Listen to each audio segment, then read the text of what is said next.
నమస్కారం. ఆంధ్రప్రభకు స్వాగతం. నేను తేజస్వి. తిరుమలలో భక్తుల రద్దీ కొనసాగుతోంది. వేసవి సెలవులు మొదలై చాలా రోజులైనప్పటికీ ఎన్నికల కారణంగా కొండపై రద్దీ తక్కువగానే కనిపించింది. వారాంతాల్లో మినహా మిగిలిన రోజుల్లో చాలా సాధారణంగా ఉంది.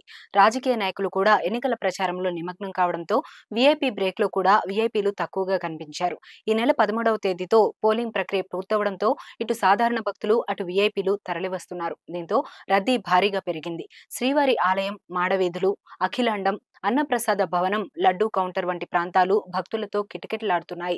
రద్దీ పెరిగిన నేపథ్యంలో గదుల కోసం భక్తులు గంటల తరబడి క్యూలైన్లో బారులు తీరుతున్నారు. తిరుమల వైకుంఠం క్యూ కాంప్లెక్స్ లోని కంపార్ట్మెంట్లన్నీ నిండిపోయి వెలుపల క్యూలైన్లో వేచి ఉన్నారు శ్రీవారి భక్తులు. టోకెన్లు లేని భక్తులకు శ్రీవారి సర్వదర్శనం కోసం 24 గంటల సమయం పడుతుంది. శ్రీనివాసుని సర్వదర్శనం కోసం కంపార్ట్మెంట్లన్నీ నిండిపోయాయి. 76,369 మంది భక్తులు స్వామివారిని దర్శించుకున్నారు. 41,927 మంది తలలీనాలు సమర్పించారు. నిన్న శ్రీవారి హుండీకి 3.63 కోట్ల ఆదాయం వచ్చిందని టీటీడీ వెల్లడించింది. రద్దీ పెరిగిందనే పేరుతో దక్షిణ మాడవీధిలోని మూవింగ్ బ్రిడ్జ్ వద్ద ఉన్న గేట్ను మూసివేసి భక్తులకు ప్రదక్షిణ చేసే అవకాశం లేకుండా చేశారు. దాంతో ఇటు స్వామి దర్శనం లభించక అటు గుడి చుట్టూ ప్రదక్షిణ కూడా చేసే అవకాశం లేకపోవడంతో చాలా మంది భక్తులు అసంతృప్తి వ్యక్తం చేశారు. పైగా మూవింగ్ బ్రిడ్జ్ సమీపానికి చేరుకునే వారితో అక్కడున్న భద్రతా సిబ్బంది దురుసుగా ప్రవర్తించారంటూ పలువురు భక్తులు అసహనం వ్యక్తం చేశారు.